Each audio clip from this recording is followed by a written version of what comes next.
Hi, folks. I'm Dr. Bitter, and welcome to Dr. Expat Wellness.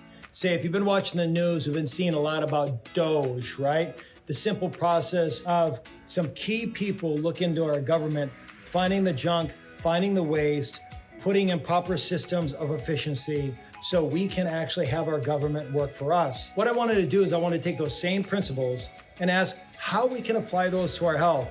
And that's what we're going to do. We're going to talk about that at Dr. Expat Wellness because our true health is our wealth. And if we don't have our health, we can't enjoy our little paradise.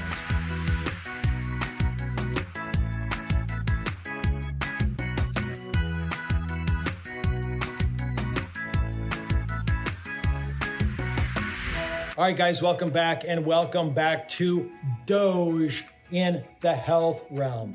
I'm going to say it's going to be the Department of Health Optimization. So it's going to be Doho. DOGE if you want, but I'm going to stick to Doho. Let's start analyzing some foundational pillars, just like we do some foundational aspects of our government. So let's look at our diet. Let's start talking about some of the junk we can take out of our diet that is not serving us properly.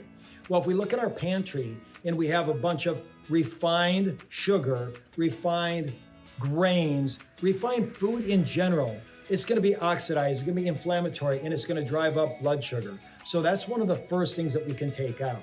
Secondarily, sugar in general should be going or should be limiting. Remember, we are eating about 150 pounds of sugar per year if you're a United States citizen, and that does not bode well for your health.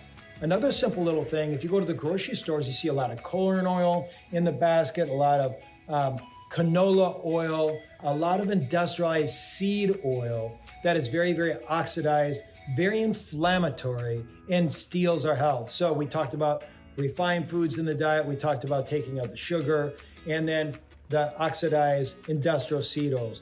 Those would be simple little things. See, guys, if we start taking these steps just in our diet, and we haven't got to the exercise, stress management, sleep, and hydration yet. If we take those out, we already improve our health. All right, let's go to exercise. Too many of us sitting too much. As we get a little bit older, we get sedate. What we have to do is we have to stay active, guys. If we want to stay young, we got to be active. So if you're not walking every day, make sure that you're getting out at least 2 times a day for 10 to 15 minutes, getting your feet on the ground, being exposed to the sun. The sun's not bad, just overexposure to the sun is. And just get out and nature bathe. Yes, we'll worry about the workouts later, but if we have to just get walking first, that's the first step. Walk twice a day. Stimulates the lymphatic system, stimulates our digestive system, stimulates our circulatory system. It also stimulates BDNF, which helps stimulate the growth and the maintenance and the optimization of our brain. Let's go to the next thing, sleep. That's real simple. I would venture to guess that a lot of people that are on this video are going to sleep late. What's the definition of late? 11, 12, or beyond. Why? Because, and these are God's rules, not my rules, when you go to sleep between 10 and midnight and you're sleeping, you are actually gathering their growth hormone. 80% of the growth hormone that is delivered to you on a daily basis only goes to you if you're sleeping between 10 and midnight. You got to make it happen, folks. Nobody else is going to do it. And no matter how old you are, you want as much growth hormone as possible. That not only helps heal our body, but it slows down the aging process.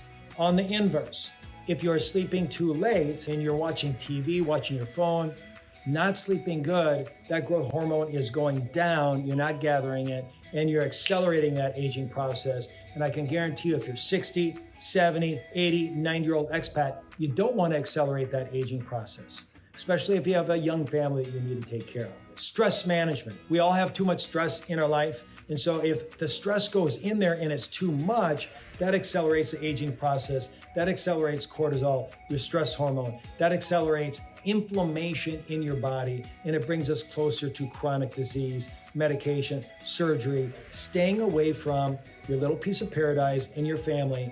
These things separate us from that. Chronic disease, surgery, accelerated aging. We don't want that. We want to enjoy our heaven, right? So what we want to do is do simple little steps. Well, sleeping better is stress management. If you're a man of faith like me, making sure that you're in the Word, that you're praying. Research shows that people that have a belief beyond themselves in something bigger are healthier and live longer.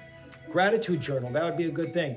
Deep breathing. We are all shallow breathers nowadays. If you're breathing in your chest and shallow breathing, you're going to die early. The key thing is we want to be able to be breathing a little bit more from our lower abdomen and take deep breathing a little bit more seriously. Or you can set aside some time, 5 minutes, a couple times a day, lie down, turn the light off, do some deep breathing exercises. That would be good. Let's go to the hydration. So remember, DOGE, right? We're taking these departments step by step and we're assessing them. The IRS, the military, all these things. No, we're going body system by body system. We're going habit pattern by habit pattern. Just water, simple hydration. Are you drinking enough water? A good rule of thumb. And remember, I'm not your doctor and everybody's different. So this is just education that I want you to be able to foster your thought process of doing a little bit more research and analyzing your situation. So again, little disclaimer, I'm not your doctor. Everybody's in different circumstances, but these are foundational principles. Take your body weight and divide it by 2. That's the amount of water that you should be drinking in ounces on a daily basis. If you're not hydrating well, brain's not going to function properly. If you're not hydrating well, you're not going to detoxify properly. If you're not hydrating well, you're not going to have proper blood flow to every cell in your body. There's so many other things that hydration does, but we also want to be drinking healthy water too. So too many of us, especially in the States, are getting water that's full of chlorine, fluoride, toxins. So if you want to chime in, you let me know if you want some suggestions on some good, simple water filters that will work. So you see, guys, it's not complicated. It's the simple, little, consistent steps, but you have to know about them. You have to educate yourself about them. You have to be able to match them to your own body and your genetics, and then you have to execute upon them. Simple, easy, consistent. That is the key. Guys, if you're enjoying this information, keep on chiming to Dr. Expat Wellness. What we want to do is continue to build a community, but more importantly, build a community of healthy expats. Support each other, because we all have that dream of having our second life on our little piece of paradise. But again, if we're not healthy, we can't enjoy it. Again, if you like it, give me a like. If you have any questions, chime in. And then most importantly, subscribe. Let's build this community. All right, we'll talk to you soon.